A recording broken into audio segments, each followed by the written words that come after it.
Hello dear students, आज अपन start करने जा रहे हैं लेक्चर नंबर 79 और इसके अंदर अपन पढ़ेंगे विस्कोसिटी यानी श्यानता। अगर अपन बात करें पिछले लेक्चर की, तो पिछले लेक्चर पर मैंने आपको जो उत्प्लवन बल है इसके बारे में काफ़ी सारी बातें मैंने आपको बताई थी। जो आर्किमिडीज का सिद्धांत है इसके बारे में मैंने आपको सब कुछ बता दिया था भाई, और बहुत सारे क्वेश्चन मैंने आपको यहाँ पे करवाए थे। तो चलो करते हैं आज का लेक्चर स्टार्ट। हेडिंग डाल देते हैं अपन श्यानता।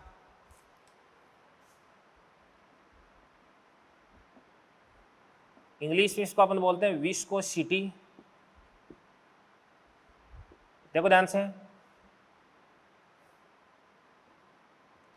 कोई भी जैसे द्रव होता है, देखो सबसे पहले अपन ने एक फ्रिक्शन पढ़ा था, घर्षण नाम का टॉपिक पढ़ा था। घर्षण क्या होता है अभी? घर्षण होता है कि जब कोई भी जैसे मान के इसलिए का सतह, इसके ऊपर इस प्रकार से अपन ने कोई भी ब्लॉक रख रखा है, ये ब्लॉक रख रखा अपन ने, और यदि ये इस प्रकार से गति करता है तो इस स्थिति में ध्यान से देखना। देखो दो परतें यहां पर बन जाती। कौन कौन सी परत हो जाएगी? एक तो धरातल की ऊपरी परत और एक इस वस्तु की नीचे वाली परत। इन दोनों परतों के बीच में क्या होती है भी? सापेक्ष गति।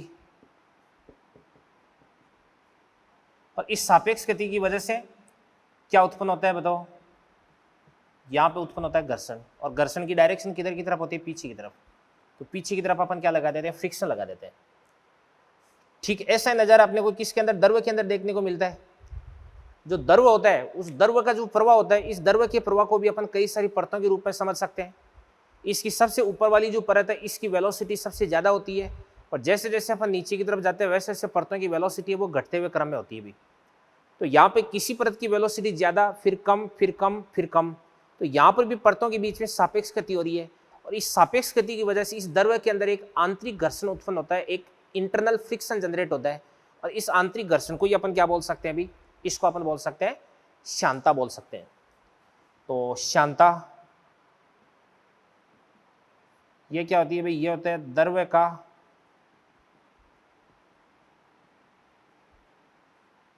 आंतरिक घर्षण बोल दो इसको आप, इंटरनल फ्रिक्शन बोल दो,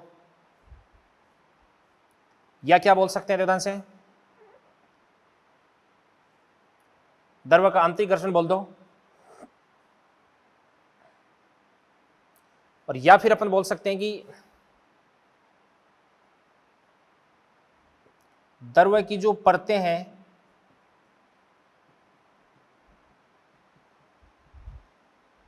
उनकी जो आपेक्षिक गति है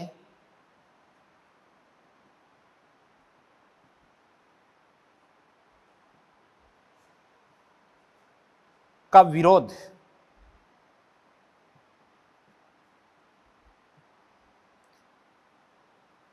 करने की जो प्रवृत्ति है उसको अपन क्या बोल सकते हैं भाई? श्यानता बोल सकते हैं। क्या बोल सकते हैं? श्यानता बोल सकते हैं। और यहां पर जो श्यान बल होता है, विस्कस फोर्स होता है, ये भी क्या होता है? एक असंरक्षित प्रकृति का बल होता है। ठीक है ना? यानी इसके अंदर भी अपन यांत्रिक ऊर्जा संरक्षण का नियम नहीं लगा सकते हैं। अब किसी भी द्रव की परतों को अपन, किसी भी द्रव को अपन कई सारी परतों से मिलकर के बना मान सकते हैं। जैसे मान के चलिएगा सबसे टॉप लेयर तो आपके पास ये बन जाएगी। ठीक है, इसके बाद लेयर आपके पास ये बन जाएगी, फिर इससे नीचे वाली लेयर है वो आपके पास ये बन जाएगी, और फिर उसके बाद इससे नीचे वाली जो लेयर आपके पास है ये बन जाएगी, फिर इससे नीचे वाली लेयर ये बन जाएगी, और फिर इससे नीचे वाली लेयर ये बन जाएगी। सबसे ऊपर वाली जो लेयर है इसकी वेलोसिटी कितनी होती है आपके पास है? v। और जैसे जैसे अपन नीचे की तरफ आते हैं वैसे वैसे वेलोसिटी क्या होती है बच्चों? डिक्रीज होती है। इस वाली परत की वेलोसिटी सबसे ज्यादा है, और यदि इस परत से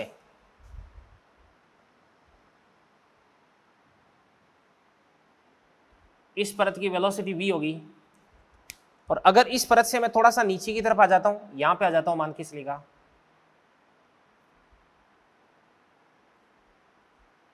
तो यहां पे वेलोसिटी वो घट करके कितनी हो जाती है आपके पास में? v माइनस dv हो जाती है। और यहां से लेकर के यहां तक की ये जो डिस्टेंस है ना,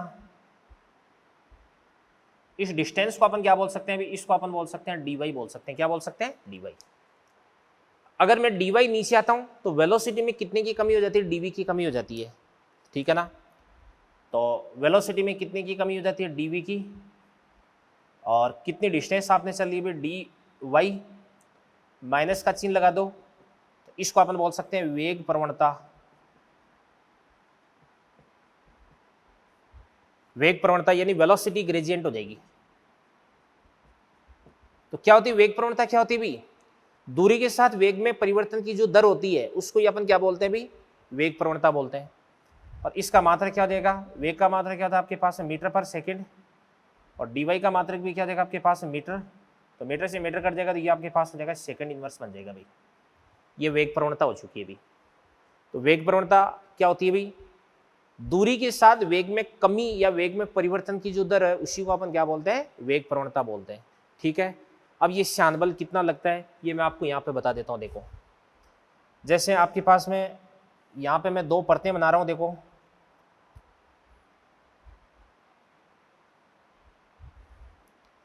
यहाँ पे इस प्रकार से द्रव्य की दो परतें हैं,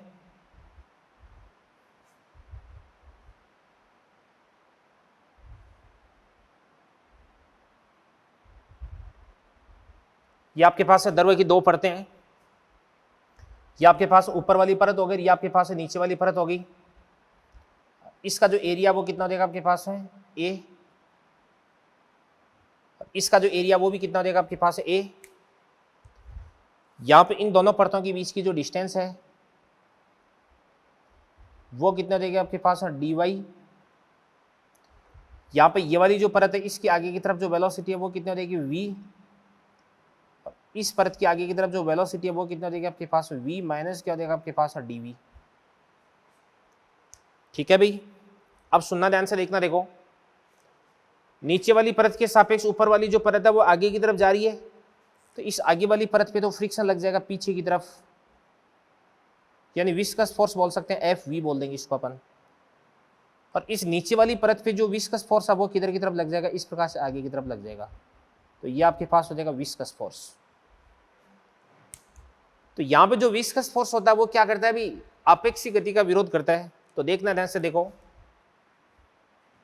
यहाँ पे जो विस्कस फोर्स है एक तो समानुपाती होता है किसके, कॉन्टेक्ट एरिया के यानी संपर्क क्षेत्रफल के, और एक जो विस्कस फोर्स है वो समानुपाती होता है किसके, माइनस का dv अपॉन dy के, यानी वेग प्रवणता के। इन दोनों को अगर अपन मिला देंगे तो आपके पास में क्या बन जाएगा अभी, विस्कस फोर्स यानी श्यान बल। श्यान बल डायरेक्टली प्रोपोर्शनल क्या हो जाएगा आपके पास माइनस का a इंटू क्या हो जाएगा आपके पास dv अपॉन dy। या यहां से आपके पास F बराबर माइनस का इटा a इंटू क्या हो जाएगा आपके पास dv अपॉन dy। यहां पे जो माइनस का चिन्ह है वो ये बताता है कि दूरी के साथ में जो वेग है वो क्या होता है, घटता है। इस कारण से मैंने माइनस का साइन यहाँ पे कंसीडर किया है। अब ये आपके पास में श्यान बल का फॉर्मूला आ चुका है। इसके बाद यदि इसका अपन मात्रक निकालते हैं, यहाँ पे इट्टा की बात करते हैं, इट्टा यहां पर आपके पास जो इट्टा है इसको अपन बोलते हैं श्यानता गुणांक,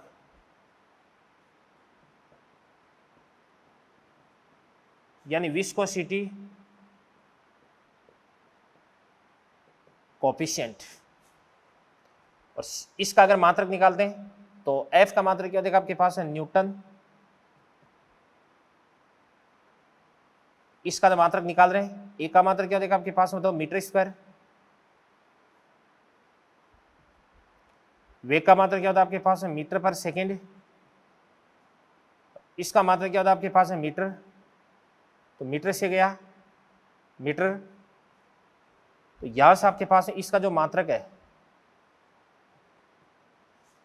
इसका मात्रक क्या होता है आपके पास है न्यूटन इंटू सेकेंड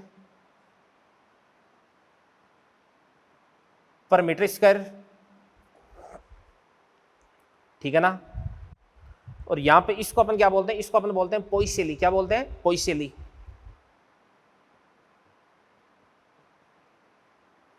शॉर्ट में इसको अपन लिख सकते हैं पीएल से लिख सकते हैं। और सीजीएस पद्धति में अगर अपन बात करते हैं तो इसका इट्टा का मात्रक क्या होता है, न्यूटन की जगह क्या देगा आपके पास है डाइन, सेकंड का सेकंड हो जाएगा, और मीटर स्क्वायर का क्या देगा आपके पास है सेंटीमीटर स्क्वायर।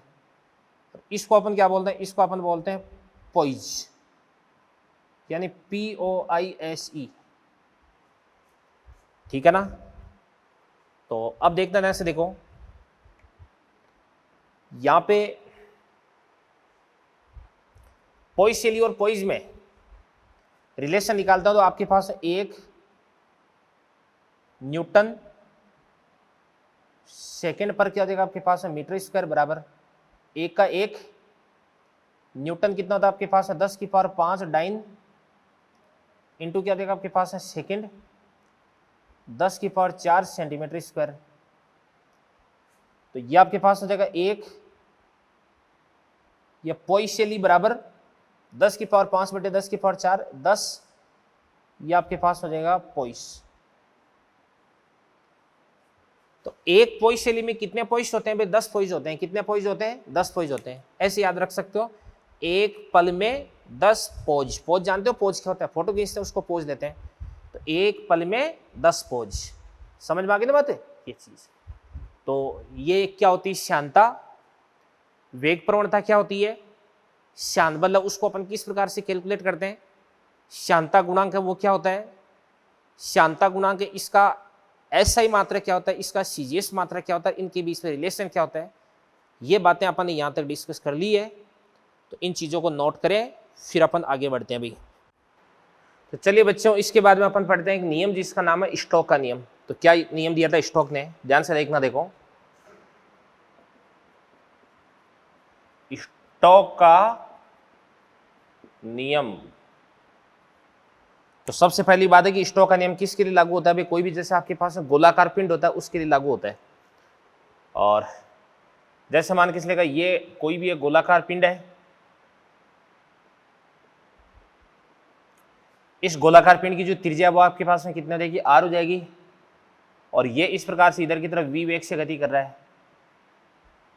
और मान के चलेगा इसके आसपास में कोई भी एक विस्कस फ्लूइड है, कोई भी श्यानद्रव्य है, किसी भी फ्लूइड के अंदर इसको रख रखा अपन है।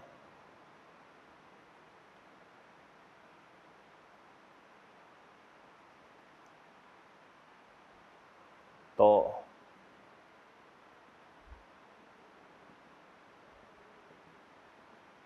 इसको अपन ने इस प्रकार से विस्कस फ्लूइड के अंदर रख रखा है। और इसकी जो त्रिज्या वो आपके पास में कितना देगी भाई? R हो जाएगी। तो इस स्थिति में इसमें पीछे की तरफ क्या लगता है भाई? वेलोसिटी के अपोजिट डायरेक्शन लगता है। ये जो श्यान बल होता है एक प्रकार का अवमंदक बल होता है जिसकी दिशा वेग के विपरीत होती है। तो वेलोसिटी की अपोजिट डायरेक्शन में इस प्रकार से आपको फोर्स अप्लाई करना है। इसको अपन बोलेंगे FV। तो यहां से आपके पास FV बराबर क्या हो जाएगा आपके पास है 6 पाई ईटा R इंटू क्या हो जाएगा आपके पास V हो जाएगा। यहाँ पे R क्या हो जाएगी? त्रिज्या। V क्या हो जाएगा आपके पास? इसका वेग हो जाएगा। ईटा क्या हो जाएगा? इसका श्यानता गुणांक हो जाएगा। ये बात हो गई, ये स्टोक का नियम है, ठीक है। अब इसके बाद हम एक चीज मैं आपको बताता हूं, सीमांत वेग।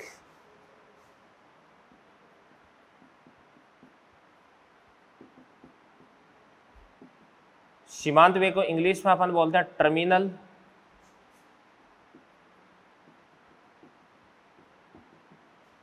वेलोसिटी।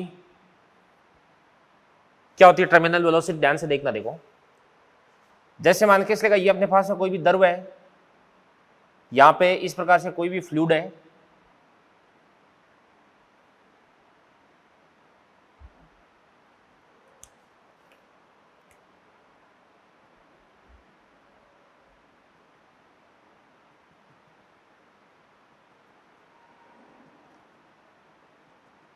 ये आपके पास इस प्रकार से कोई भी फ्लूइड हो गया।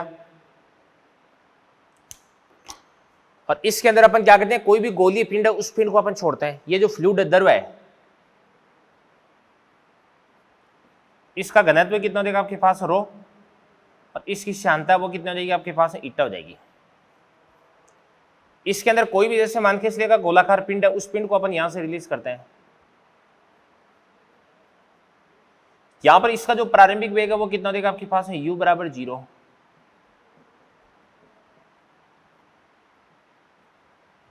ये जो पिंड है इस पिंड का घनत्व कितना देगा आपके पास है? सिग्मा। इसकी त्रिज्या कितना देगी आपके पास? R हो जाएगी। अब जैसे इसको आप यहाँ से रिलीज करते हैं तो ऑब्वियसली यहाँ पे सिग्मा की वैल्यू रो से ज़्यादा है, यानी इस पे नीचे की तरफ लगने वाला जो mg है वो उत्प्लवन बल से ज़्यादा होगा।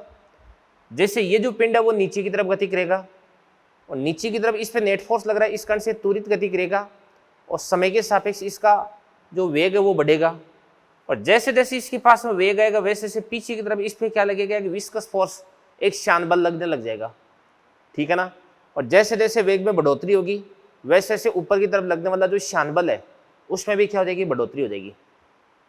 और एक स्थिति ऐसी आएगी कि नीचे की तरफ लगने वाला बल और ऊपर की तरफ लगने वाला बल बराबर हो जाएगा। तो इस स्थिति में इस पे नेट फोर्स का मान 0 हो जाएगा, तो त्वरण का मान भी 0 हो जाएगा, इसकी वेलोसिटी कांस्टेंट हो जाएगी। और उस वेलोसिटी को अपन क्या बोलते हैं, टर्मिनल वेलोसिटी बोलते हैं। क्या बोलते हैं, टर्मिनल वेलोसिटी। तो थोड़ी देर बाद में से ये यहां पर पहुंच जाएगा,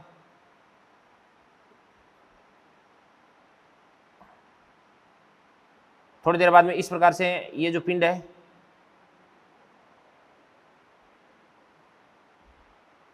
ये यहां पर पहुंच जाएगा और यहां तक पहुंचते ही इसका जो वेग है वो कितना हो जाएगा आपके पास में v, इसकी वेलोसिटी हो जाएगी आपके पास में v। अब इस स्थिति में इस पे कौन कौन से फोर्स लग रहे हैं, एक तो इस पे फोर्स लग रहा है नीचे की तरफ कौन सा फोर्स लग रहा है अभी, वेट फोर्स, बराबर कितना हो जाएगा आपके पास mg। द्रव्यमान बराबर क्या था, आयतन गुणा घनत्व है, तो आयतन कितना हो जाएगा 4/3 पाई r3। इसका घनत्व कितना हो जाएगा आपके पास है सिग्मा इंटू क्या हो जाएगा आपके पास है g। ये वेट फोर्स हो गया। ऊपर की तरफ क्या लग रहा है, इस पे उत्प्लवन बल लग रहा है, तो उत्प्लवन बल, और जो उत्प्लवन बल है वो आपके पास है क्या देगा आपके पास FB। FB बराबर कितना देगा बताओ, लिख देते हैं, बाद में लिख दूंगा, एक बार इसको FB लिख देते हैं FB। और ऊपर की तरफ क्या लगता है अभी, इस पे विस्कस फोर्स लगता है FV लगता है, ठीक है ना। चलो तो फिर इसको भी अपन W रहने देते हैं ना, सबकी वैल्यू बाद में लिख देंगे अपन। अब यहां पर ये जो W है ये भी कांस्टेंट है, FB भी कांस्टेंट है। W है वो FB से बड़ा है, तो प्रारंभ में नीचे की तरफ नेट फोर्स लगता है जिससे इसकी वेग में बढ़ोतरी होती है। जैसे जैसे इसका वेग बढ़ता है वैसे वैसे विस्कस फोर्स है वो भी ऊपर की तरफ बढ़ता है। और जब विस्कस फोर्स और बायोंट फोर्स दोनों मिलकर के वेट फोर्स को बैलेंस कर देते हैं तो इस स्थिति में इस गोले पर नेट फोर्स कितना हो जाता है, 0 हो जाता है। तो अपन बात करते हैं संतुलन की स्थिति में, या साम्यावस्था बोल दो चाहे संतुलन बोल दो, एक ही बात है। संतुलन की स्थिति में, तो संतुलन की स्थिति में ध्यान से ऊपर की तरफ कौन सा फोर्स लग रहा है अभी, FV प्लस FB, नीचे की तरफ क्या लग रहा है, W लग रहा है। FV बराबर कितना होता है आपके पास है 6 पाई ईटा R into V, plus बायोंट force क्या होता है आपके पास में बताओ, 4/3 पाई R³ इंटू रो जी। और वेट फोर्स कितना होता है आपके पास है 4/3 पाई R³ इंटू सिग्मा जी। इसको अपन उधर की तरफ ले जाएंगे तो आपके पास बन जाएगा 6 पाई, एक काम करता हूं मैं, समीकरण की दोनों तरफ यहां पे जो R है ना, इस R को मैं कॉमन लेकर के काट देता हूं ना, तो ये वाला R कट जाएगा, यहां पे स्क्वायर आ जाएगा, यहां पे स्क्वायर आ जाएगा, ये पाई पाई पाई, ये कॉमन लेकर के काट दूंगा मैं। इसके बाद में ध्यान से देखना, देखो यहाँ पे दोनों तरफ मैं 2 का भाग लगा दूंगा, तो इधर की तरफ 3 आ जाएगा, यहाँ पे 2 आ जाएगा, यहाँ पे भी 2 आ जाएगा। तो यहां से आपके पास में क्या बन जाएगा, आपके पास में ध्यान से 3 ईटा इंटू V बराबर, ये आपके पास हो जाएगा 2, इसको मैं उधर की तरफ ले जाऊंगा तो 2, ये R² आ गया ना, R² sigma minus rho into क्या देगा आपके पास है G, अपॉन क्या देगा आपके पास है 3। और ये जो 3 ईटा है ये इसके नीचे आ जाएगा, तो 3 इंटू 3 कितना देगा आपके पास है 9, तो इसको अपन बोलेंगे 9 इंटू क्या देगा ईटा। इस वेग को मैं क्या बोल दूंगा, VT बोल दूंगा, यानी ये आपके पास है क्या देगी, टर्मिनल वेलोसिटी यानी सीमांत वेग हो जाएगा अभी। तो यहाँ जो सीमांत वेग है इसका फॉर्मूला आपके पास आ चुका है 2R² sigma minus rho into g upon 9 into eta. मैंने तो ये फॉर्मूला याद करके, आप भी इसको याद कर लें, ठीक है भाई। अब यहाँ पे आपके पास जो वीटी है, देखो सुनो, जी कांस्टेंट है, सिग्मा और रो ये भी कांस्टेंट है। सिग्मा किसका घनत्व हो जाएगा, वस्तु का घनत्व, रो किसका, द्रव्य का घनत्व है, और ईटा क्या हो जाएगा, द्रव्य का शांता गुणांक। तो सारी की सारी चीजें कांस्टेंट ले लो आप। तो यहाँ पे जो वीटी है वो आर स्क्वायर के समानुपाती हो जाएगी। तो अपन बोल सकते हैं कि वीटी डायरेक्टली प्रोपोर्शनल क्या होता है आपके पास है, आर स्क्वायर होता है, ठीक है ना। तो यहाँ पे वीटी और आर इन दोनों के बीच में अपन यहाँ से ग्राफ भी बना सकते हैं। तो ये आर, ये वीटी, आर बराबर 0, तो वीटी बराबर भी कितना हो जाएगा आपके पास में 0। और जैसे जैसे आर बढ़ेगा वैसे वैसे वीटी भी बढ़ेगा। इस प्रकार का ग्राफ बन जाएगा, और ग्राफ का नाम आपके पास हो जाएगा परवलयाकार। क्या हो जाएगा, परवलयाकार हो जाएगा भाई, ठीक है। अब आगे बढ़ते हैं अपन, फिर देखो तो यहां से आपके पास आ जाएगा वीटी डायरेक्टली प्रोपोर्शनल क्या आ जाएगा, आर स्क्वायर आ जाएगा। ये आपके पास एग्जैक्ट फॉर्मूला हो गया। अब कई बार ऐसा क्वेश्चन बोला जाता है कि बहुत सारी, जैसे मान के बहुत सारे छोटे छोटे गोले हैं या बहुत सारी छोटी छोटी गोलिकाएं हैं, उन गोलिकाओं को मिलाकर के एक बड़ा गोला बनाया जाता है। समरूप गोलिकाएं, उनको मिलाकर के एक बड़ा गोला बनाया जाता है। तो इनकी जो टर्मिनल वेलोसिटी, सीमांत वेग है, उनके अंदर क्या रिलेशन होगा, ये अपन देखने वाले हैं यहाँ पे। तो अपन देख सकते हैं कि यदि स्मॉल एन समरूप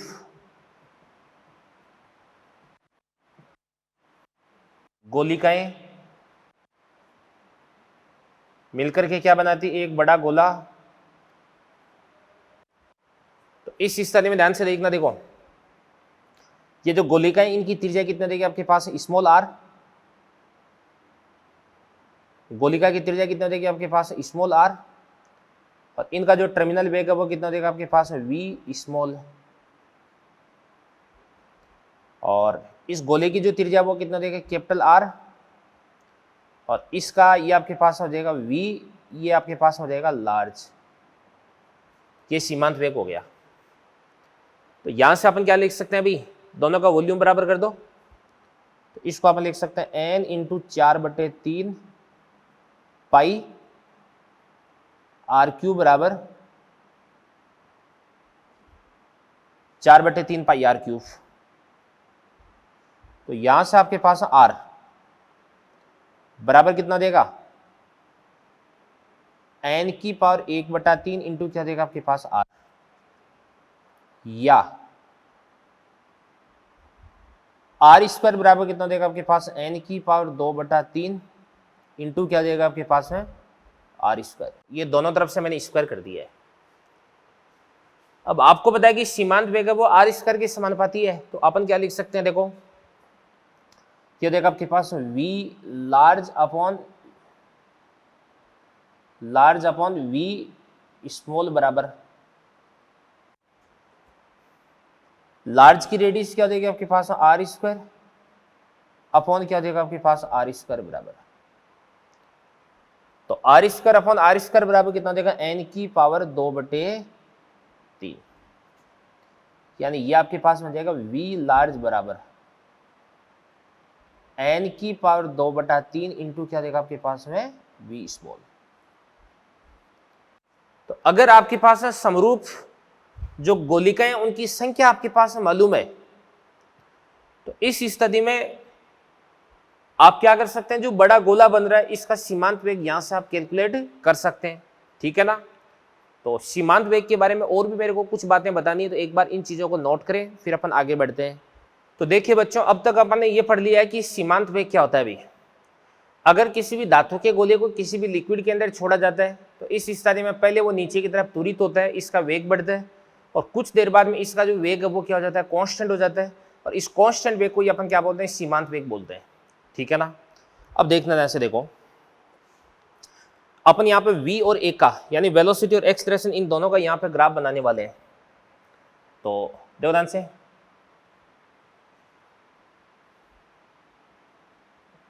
समय के सापेक्ष ग्राफ बनाता हूं मैं। सबसे पहले किसका ग्राफ बनाते हैं अपन, v का। सबसे पहले अपन ग्राफ बनाते हैं v का। तो ध्यान से देखना, देखो सुनो भाई।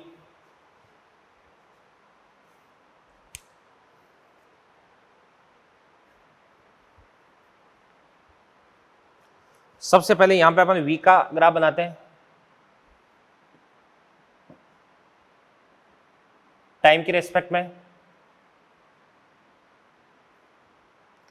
तो ध्यान से देखना, देखो पहले जो v आपके पास है कितना है, 0 है। v लगातार बढ़ता है और थोड़ी देर बाद में जाकर के v क्या हो जाता है, ऑलमोस्ट कांस्टेंट हो जाता है।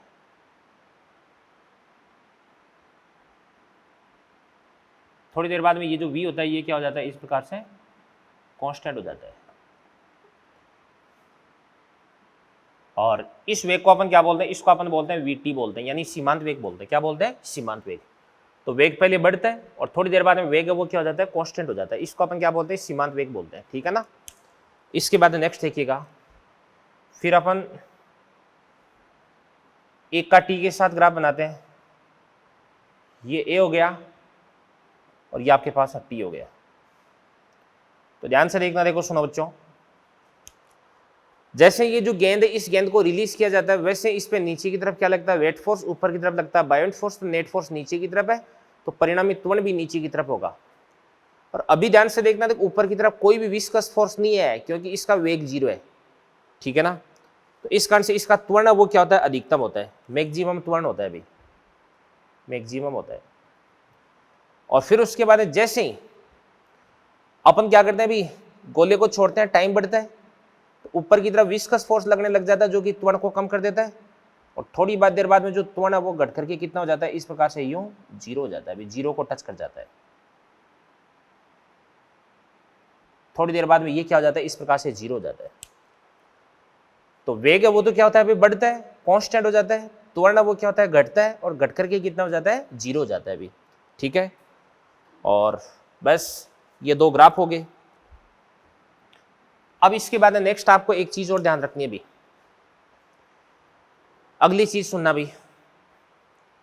देखो कई बार क्या होता है कि अपन क्या करते हैं भी, कोई भी जैसे गोला, इस गोले को अपन किसी भी ऊंचाई से गिराते हैं, लिक्विड के अंदर किसी ऊंचाई से गिराते हैं। ठीक है ना। तो यदि गोले को द्रव सतह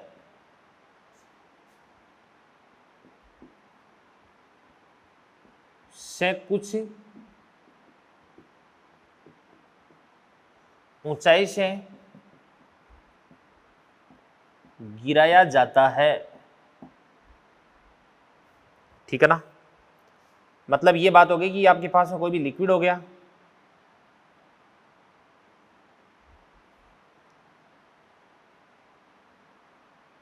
ठीक है भाई, ये द्रव की मुक्त सतह हो गई,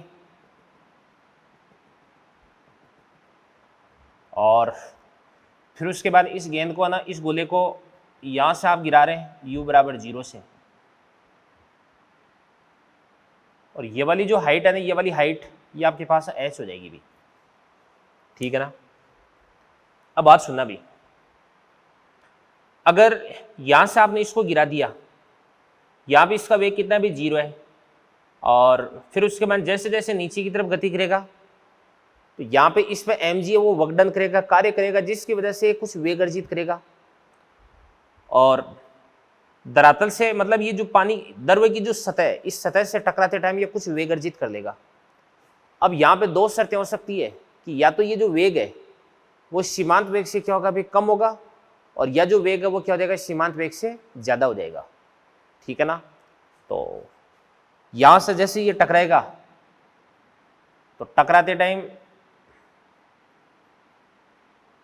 इसका जो वेग है वो कितना देगा आपके पास में, v बराबर,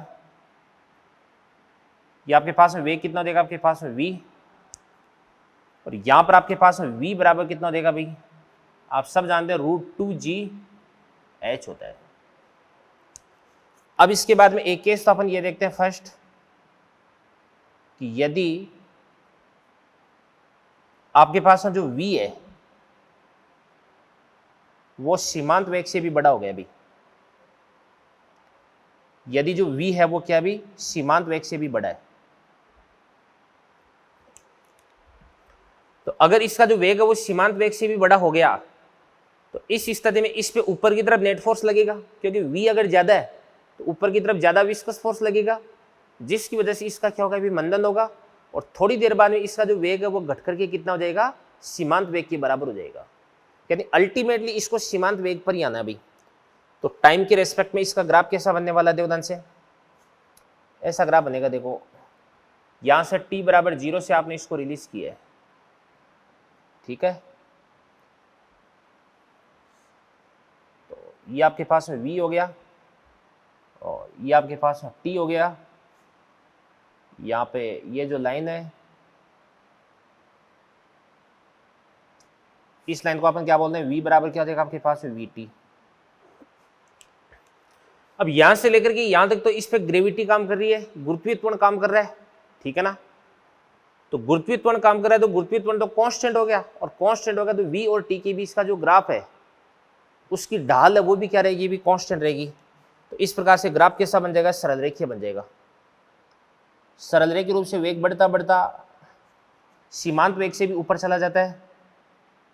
ये देखो सीमांत वेग से भी ऊपर चला गया, ये आपके पास में v आ गया वेग। और जैसे सीमांत वेग से ऊपर चला गया तो फिर उसके बाद में अब इसका वेग घटेगा, घट करके थोड़ी देर बाद में वापस सीमांत वेग के बराबर वेग आ जाएगा अभी। तो अब इसका जो ग्राफ है वो कैसा बनने वाला है, ऐसा ग्राफ बनने वाला है, इस प्रकार से सीमांत वेग के बराबर हो जाएगा फिर, ठीक है भाई, ये चीज होगी। अगला देखते हैं अपन, इसके अंदर भी सेकंड केस बन जाएगा।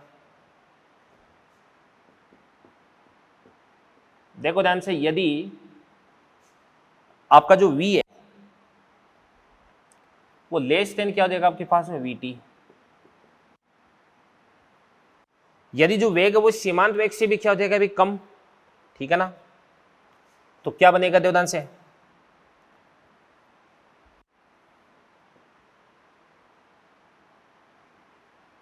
ये t ले लो,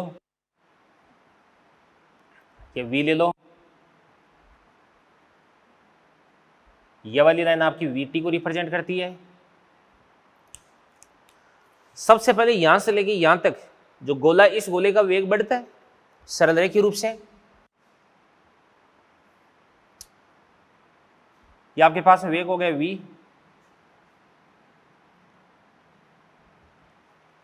बट ध्यान से देखना तो इसके द्वारा प्राप्त किया गया जो वेग है वो सीमांत वेग से भी कम है।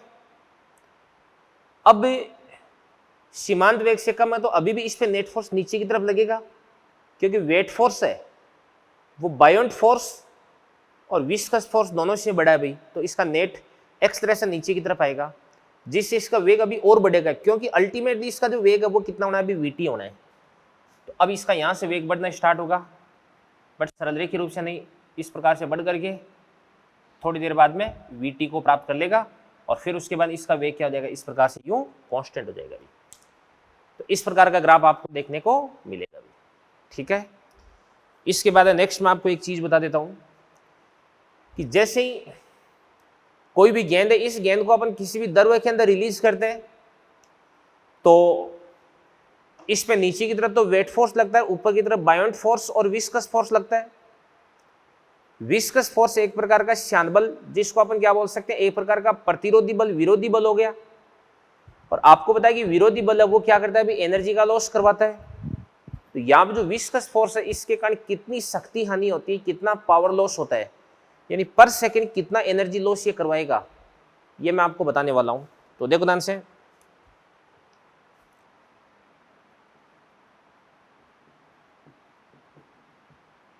सीमांत स्थिति में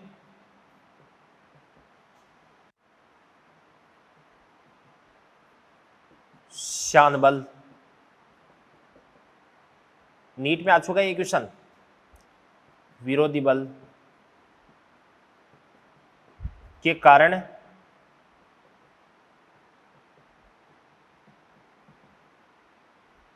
शक्ति हानि।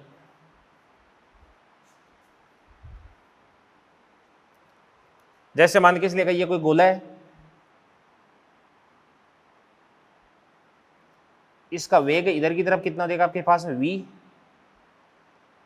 इस पे ऊपर की तरफ विस्कस फोर्स लग रहा है आपके पास Fv, ठीक है ना, विस्कस फोर्स ऊपर की तरफ लग रहा है। तो शक्ति यानी की बात करते हैं P बराबर, पावर बराबर क्या होता है आपके पास फोर्स इंटू वेलोसिटी। तो फोर्स इंटू वेलोसिटी क्या देगी आपके पास में बताओ, Vt, Vt हो गया। फोर्स ऊपर की तरफ है, वेलोसिटी नीचे की तरफ है, तो यहां पे माइनस का साइन आना चाहिए, बट मैंने लिख दिया शक्ति हानि, तो हानि वैसे माइनस में होती है, बताने की जरूरत नहीं है। तो यहां से आपके पास में से आप जानते हैं कि एफ वी डायरेक्टली प्रोपोर्शनल क्या होता है आपके पास में, एफ बराबर कितना होता है, चलो लिख ही देते हैं फॉर्मूला। एफ बराबर कितना होता है आपके पास में 6 पाई ईटा आर इंटू क्या देगा आपके पास में वीटी, और वीटी क्या देगा आपके पास में वीटी स्क्वायर। 6 पाई और ईटा ये कांस्टेंट है, तो यहां से आपके पास में क्या बन जाएगा, जो से P directly proportional to r into क्या देगा आपके पास में वीटी स्क्वायर। आपको याद है वीटी बराबर क्या होता है 2r square sigma minus rho into g upon 9 eta, यानी VT directly proportional to R square, तो VT square proportional to R to the power 4। तो यहां से आपके पास में P directly proportional to R का तो आर, और इसके बाद में वीटी स्क्वायर, तो वीटी क्या होता है आपके पास आर स्क्वायर, इसका भी क्या हो जाएगा आपके पास स्क्वायर, यानी पी डायरेक्टली प्रोपोर्शनल क्या होता है आपके पास आर टू दी पावर 5। यानी सीमांत स्थिति में श्यान बल के कारण जो शक्ति हानि है वो त्रिज्या की 5वीं घात के समानुपाती होती है। ये मैंने आपको यहाँ पे समझाया है, करें इन चीजों को नोट, बढ़ते हैं फिर अपन आगे। चलिए बच्चों, इसके बाद में अपन एक टॉपिक डिस्कस करने जा रहे हैं जिसका नाम है पोइसेली समीकरण, ठीक है ना। एक छोटा सा टॉपिक है, मॉड्यूल में एक आध क्वेश्चन आपको इसमें मिल जाएंगे, हालांकि नीट में इससे क्वेश्चन आने की जो पॉसिबिलिटी है बहुत ही कम है, ठीक है, फिर भी अपने को पढ़ना तो है ही। तो नाम है पोइसेली समीकरण।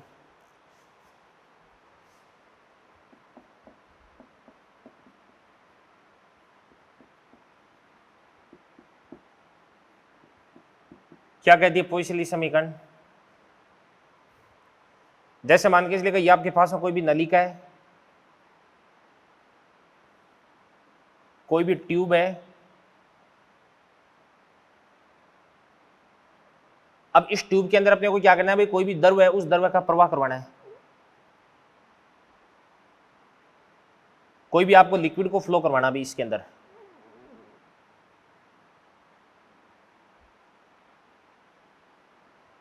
ठीक है ना। तो सुनना ध्यान से, देखना, देखो जैसे मान के लिए ये आपके पास है कोई भी लिक्विड है,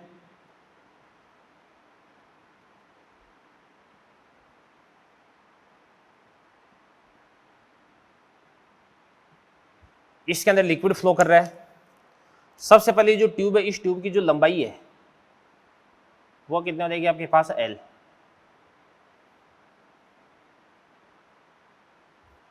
और इसके बाद इस ट्यूब की जो त्रिज्या है, ये त्रिज्या कितनी हो जाएगी आपके पास R।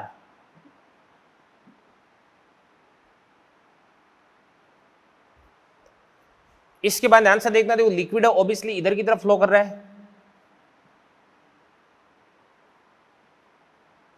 इधर की तरफ फ्लो कर रहा है, इधर की तरफ फ्लो कर रहा है, तो यहां पे तो क्या देगा आपके पास हाई प्रेशर, और इधर की तरफ क्या देगा आपके पास लो प्रेशर।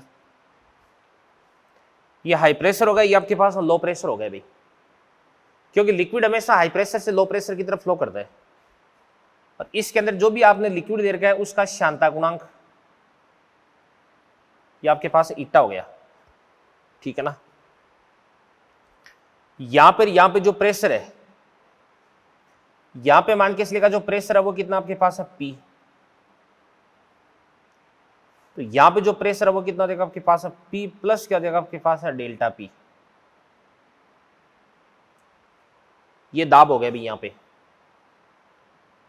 ठीक है। तो यहां पे इस पाइप के अंदर जो आयतन प्रवाह की दर है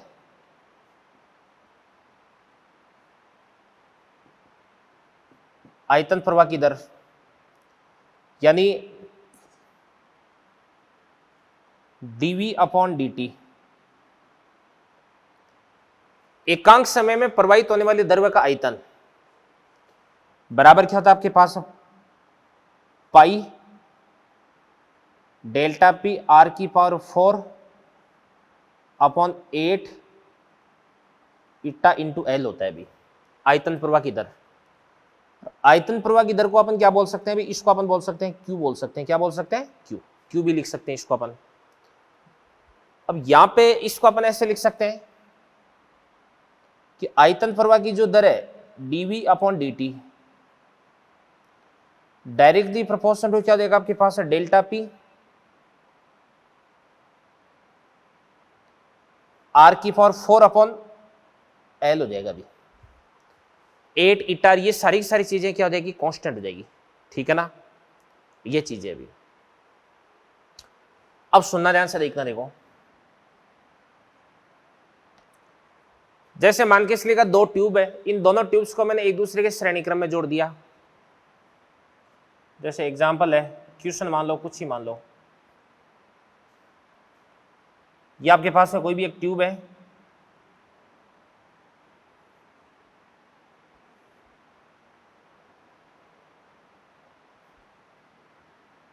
और ये अपने पास में इस प्रकार से कोई भी दूसरी ट्यूब है,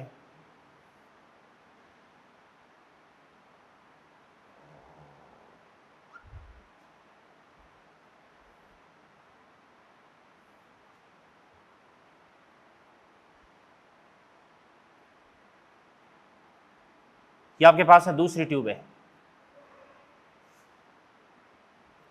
तो यहां पे देखना ध्यान से देखो,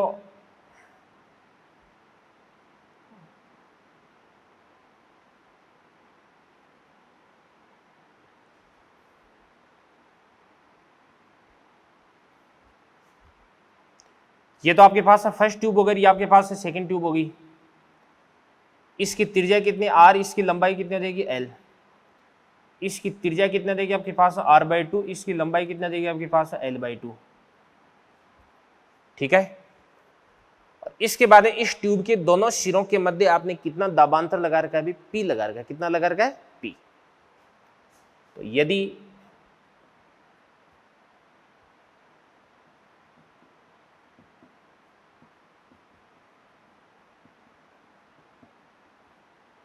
दोनों नलिकाओं के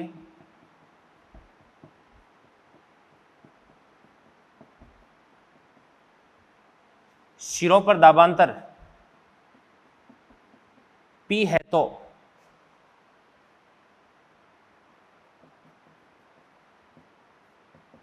नलिका 1 के लिए दाबांतर कैलकुलेट करना है भी आपको। अब अपन देखते हैं इसका सॉल्यूशन। देखो बेटा, देखो प्रति सेकंड जितना लिक्विड इस पहली नलिका के अंदर प्रवेश करेगा उतना लिक्विड दूसरी नलिका के अंदर प्रवेश करेगा, यानी श्रेणी क्रम में दोनों नलिकाओं के लिए आयतन प्रवाह की दर क्या हो जाएगी आपके पास है, सेम। तो अपन लिख सकते हैं श्रेणी क्रम के लिए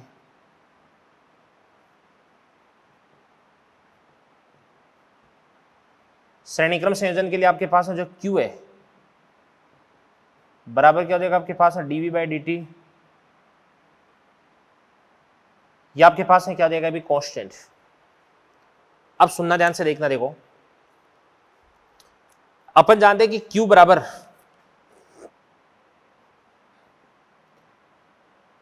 पाई P लिख दो इसको अपन, R की पावर 4 अपॉन क्या देगा आपके पास 8 इटा L। तो यहां पे Q कांस्टेंट,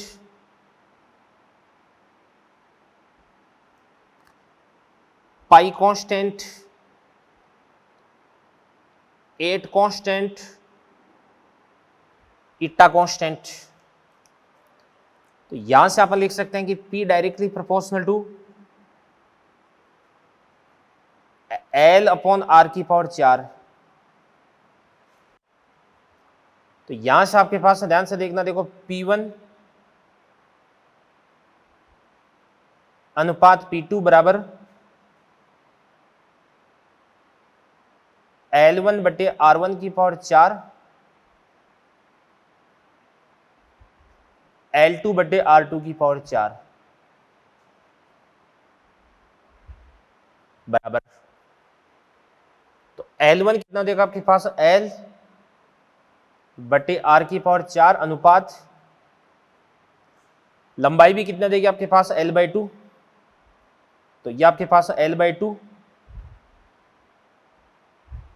और ये आपके पास R/2 की पावर 4 हो जाएगा।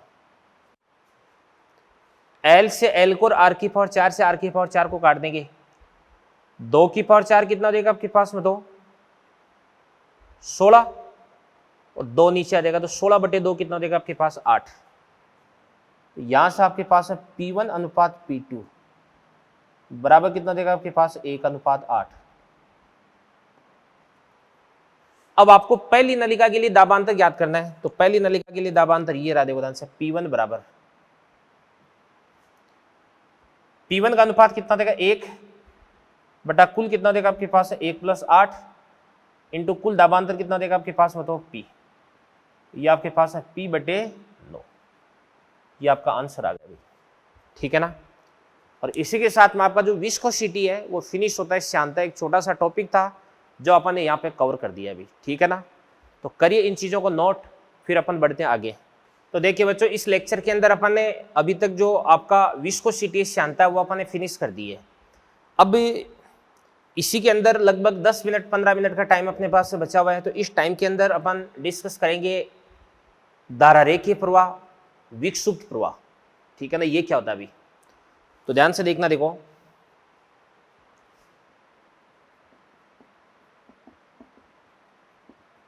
धारारेखीय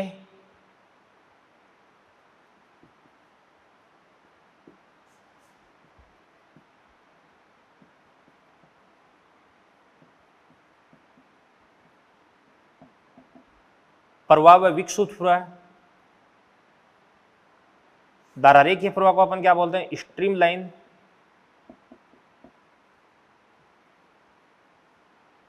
फ्लो एंड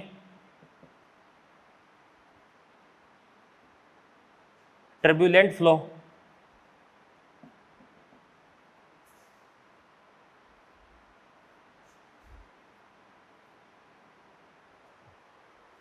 धारारेखीय प्रवाह और विक्षुब्ध प्रवाह क्या होता है, अभी ध्यान से देखना। देखो देखो नाम, सबसे पहले अपन बात करते हैं धारारेखीय प्रवाह की बात करते हैं। देखिएगा, जैसे मान के इसलिए कि ये आपके पास है इस प्रकार से कोई भी नलिका है,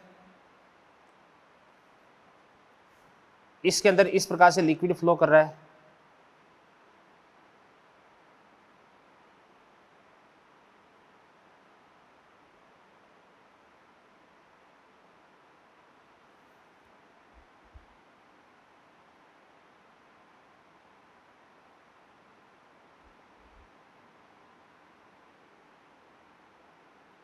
इसके अंदर इस प्रकार से कोई भी लिक्विड फ्लो कर रहा है। अब बात सुनना भी, मैं कुछ बातें आपको बोलूंगा वो ध्यान रखना।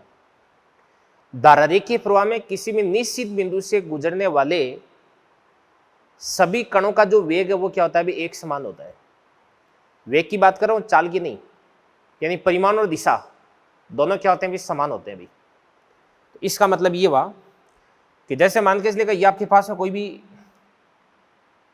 यहाँ पे कोई भी जैसे मान के इसलिए कण है जो कि प्रवेश करता है इसके अंदर, ये कोई कण इसने प्रवेश किया और ये कण इस प्रकार से इस पथ को फॉलो करता हुआ इस प्रकार से इस पथ के अनुदिश गति कर जाता है, बाहर निकल जाता है अभी, ठीक है ना। तो जब ये कण यहाँ पर है तो इस स्थिति में इसका वेग इधर की तरफ है। जब ये यहाँ पर पहुँचता है तो इसका वेग इधर की तरफ हो जाता है। जब ये यहाँ पर पहुँचता है तो इसका वेग इधर की तरफ हो जाता है। और जब ये यहाँ पर पहुँचता है तो इसका वेग क्या हो जाता है, इधर की तरफ हो जाता है। ये बात होगी भी। अब कोई भी पार्टिकल जो कि यहां पर आ गया, मतलब या ऐसे बोल सकता हूं कि इस बिंदु से गुजरने वाले हर पार्टिकल का वेग है वो समान रहेगा। जैसे इस बिंदु से अभी जो पार्टिकल गुजरा इसका वेग कुछ है v सदिश से मान के इसलिएगा, तो इससे जितने भी पार्टिकल्स इसके पीछे से आएंगे वो सारे के सारे इस बिंदु से v सदिश वेग से ही गुजरेंगे। तो किसी निश्चित बिंदु से गुजरने वाले सभी कणों का जो वेग है वो क्या होता है, समान होता है। बात नंबर 1। अब यहां से जो पार्टिकल गुजर गया, पहला पार्टिकल गुजरता है, मान के चलेगा वो इस पथ को फॉलो करता है, दूसरा पार्टिकल भी इसी पथ को फॉलो करेगा, तीसरा भी इसी पथ को फॉलो करेगा, ठीक है ना। तो इसको अपन क्या बोल सकते हैं, इसको अपन बोल सकते हैं धारा रेखीय प्रवाह बोल सकते हैं। इसी प्रकार से यहाँ पर कोई पार्टिकल आता है, वो मान के चलेगा इस प्रकार से इस पथ को फॉलो करता है, यहाँ पे कोई पार्टिकल आता है वो इस प्रकार से इस पथ को फॉलो करता है, ठीक है ना। तो ये आपके पास में कणों की गति के पथ हो जाएंगे, ये बात होगी भी।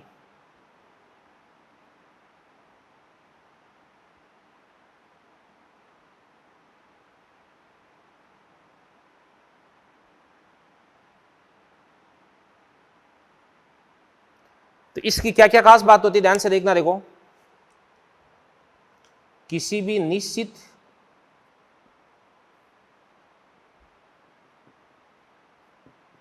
बिंदु से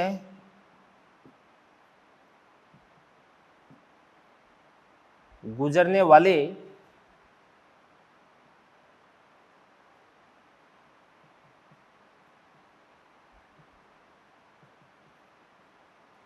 सभी कणों का जो वेग है वो क्या होता है अभी, समान होता है।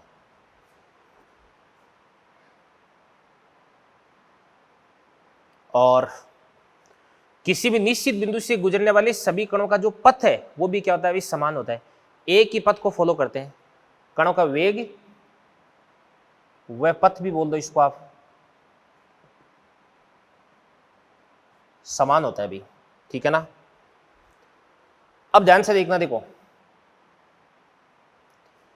यहां पर जैसे पार्टिकल ये इस पथ के अनुदिश गति कर रहा है, इस पथ के अनुदिश इसने गति की, इसके पीछे जो भी पार्टिकल यहां पे पहुंचेगा वो भी इसी पथ को फॉलो करेगा, तीसरा चौथा पांचवा यहां पे आने वाले सारे के सारे पार्टिकल इसी पथ को फॉलो करेंगे। तो यहां पे कणों की गति का जो पथ है, इस पथ को अपन क्या बोलते हैं, धारा रेखा बोलते हैं, स्ट्रीम लाइन बोलते हैं। यहां पे ध्यान से, कणों की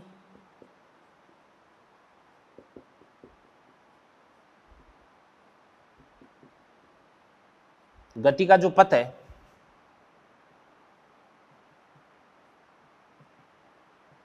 उसको अपन क्या बोलते हैं, धारा रेखा।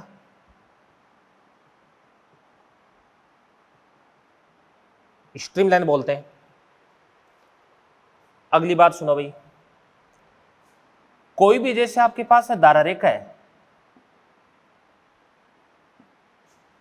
धारा रेखा पर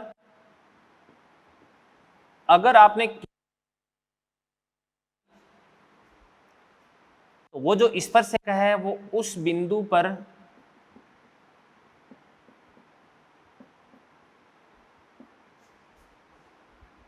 कण के वेग की दिशा को बताती है। जैसे किसी भी स्पर्श रेखा पर, किसी भी आपने स्ट्रीम लाइन पर यानी धारा रेखा पर आपने किसी भी पॉइंट पर स्पर्श रेखा बना दी, तो ये स्पर्श रेखा उस बिंदु पर कण का जो वेग है उस वेग को रिप्रेजेंट करती है भी, ठीक है ना। और धारा रेखा है वो दो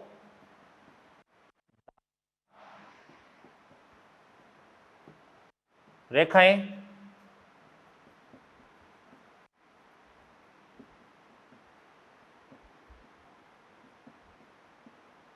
परस्पर काटती नहीं है भाई, परस्पर काटती नहीं है, ठीक है ना, ये बात होगी भी। अब इसको तो अपन क्या बोलते हैं भी, धारा रेखीय प्रवाह बोलते हैं। क्या बोलते हैं, धारा रेखीय प्रवाह। अब सुनना, ध्यान से देखना। देखो, एक होता है आपके पास में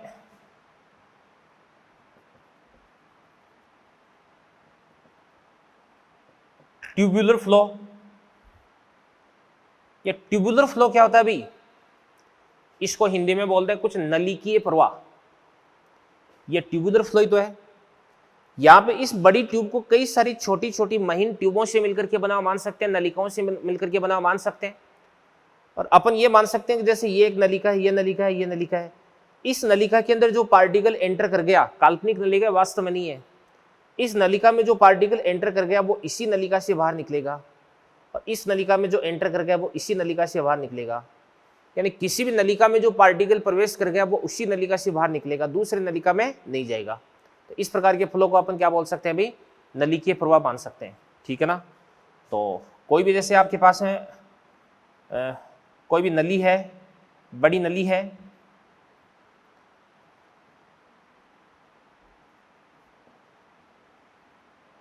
उसको अपन कई सारी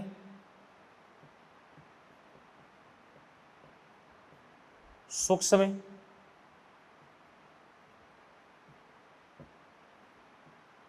नलिकाओं से मिलकर के बना हुआ मान सकते हैं। तो इसको अपन क्या बोल सकते हैं, ट्यूबुलर फ्लो बोल सकते हैं। ये भी एक प्रकार का धारारेखीय प्रवाहित हो गया, स्ट्रीमलाइन फ्लो हो गया, ठीक है ना। और एक होता है, ध्यान से देखना, देखो एक होता है लेमिनर फ्लो।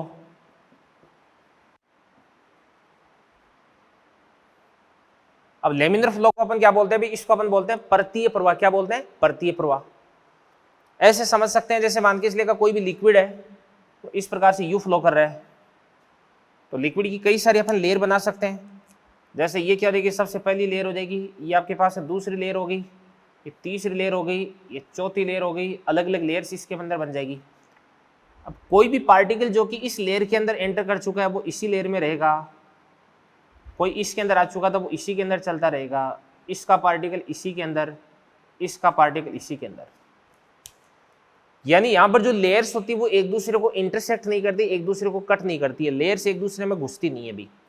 तो ये इसी लेयर में चलता रहेगा, ये इसी लेयर में, तो इसको अपन क्या बोलते हैं, लेमिनर फ्लो। ये भी एक प्रकार का धारारेखीय प्रवाही होता है बच्चों, ठीक है ना। अब एक होता है विक्षुब्ध प्रवाह। विक्षुब्ध प्रवाह, टर्बुलेंट फ्लो। ध्यान से देखना, देखो अगर अपन कोई भी जैसे फ्लूइड है, उस फ्लूइड के प्रवाहित होने की जो वेग, इसके प्रवाह का जो वेग है, इसकी चाल है, उस चाल को अपन बढ़ाते हैं। तो ध्यान से देखना, देखो जैसे मान के इसलिए अगर कम चाल से चल रहा है तो इस स्थिति में इसका प्रवाह कैसा है, धारारेखीय है। चाल को बढ़ाते बढ़ाते बढ़ाते बढ़ाते एक क्रांतिक वेग आता है, उस क्रांतिक वेग के बाद में इस द्रव का जो प्रवाह वो क्या हो जाता है, टर्बुलेंट हो जाता है, विक्षुब्ध प्रवाह हो जाता है। यानी अब इसका जो प्रवाह वो आगे धारारेखीय नहीं रह पाता है, इसका जो डिस्टर्बेंस है वो क्या हो जाता है, इसके अंदर डिस्टर्बेंस आ जाता है, इसका डिसिप्लिन है वो क्या हो जाता है, गायब हो जाता है। मतलब क्या हुआ इस बात का, यानी इस स्थिति में ये वाला किसी एक निश्चित बिंदु से गुजरने वाले सभी कणों का वेग और पथ है वो समान नहीं होता है।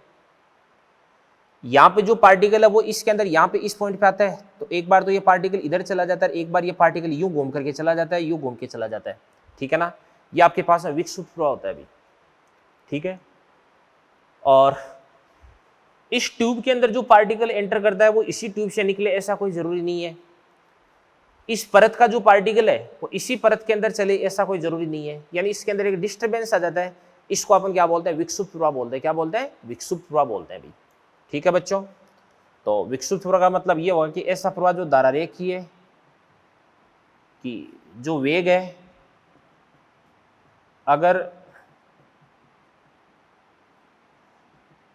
क्रांतिक वेग से ज्यादा हो गया तो इस स्थिति में जो प्रवाह है वो धारारेखीय प्रवाह नहीं रह पाता।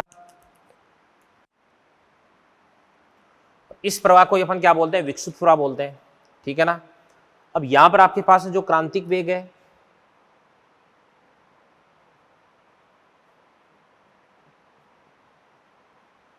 Vc डायरेक्टली प्रोपोर्शनल क्या होता है आपके पास है, द्रव्य का श्यानता गुणांक, ठीक है ना, बट्टे R इंटू क्या देगा आपके पास, रो देगा। तो इट्टा तो क्या होता है आपके पास है, द्रव्य का श्यानता गुणांक होता है, R क्या होता है, नलिका की त्रिज्या होती है, रो क्या होता है, द्रव्य का घनत्व होता है, ठीक है ना। अब यहां से आपके पास Vc डायरेक्टली प्रोपोर्शनल को हटा देंगे तो R आ जाएगा। तो R ये आपके पास इट्टा अपॉन R इंटू क्या देगा आपके पास, रो देगा। यहां पे जो R है इस R को अपन क्या बोलते हैं, रेनॉल्ड्स नंबर बोलते हैं। इसको अपन क्या बोलते हैं, रेनॉल्ड्स संख्या बोलते हैं। क्या बोलते हैं, रेनॉल्ड्स संख्या, रेनॉल्ड्स संख्या बोलते हैं भी। अब ध्यान से देखना, देखो सुनो भाई,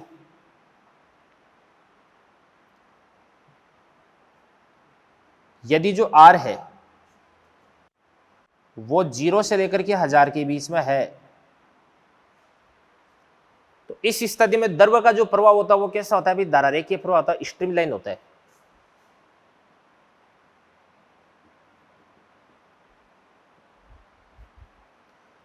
ठीक है।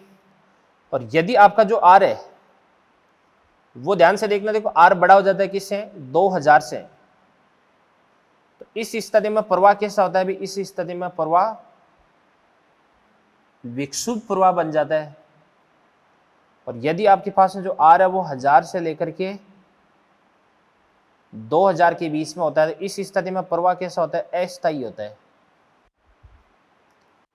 अस्थायी होने का मतलब ये होता है कि ये कभी भी धारा रेखा से विक्षुब्ध के अंदर कन्वर्ट हो सकता है। भाई कोई ऐसी डेडलाइन नहीं है कि 1100 पर ही प्रवाह वो धारा रेखा से विक्षुब्ध होगा। 1100 पे भी हो सकता है, 1200 पे हो सकता है, 1500 भी हो सकता है।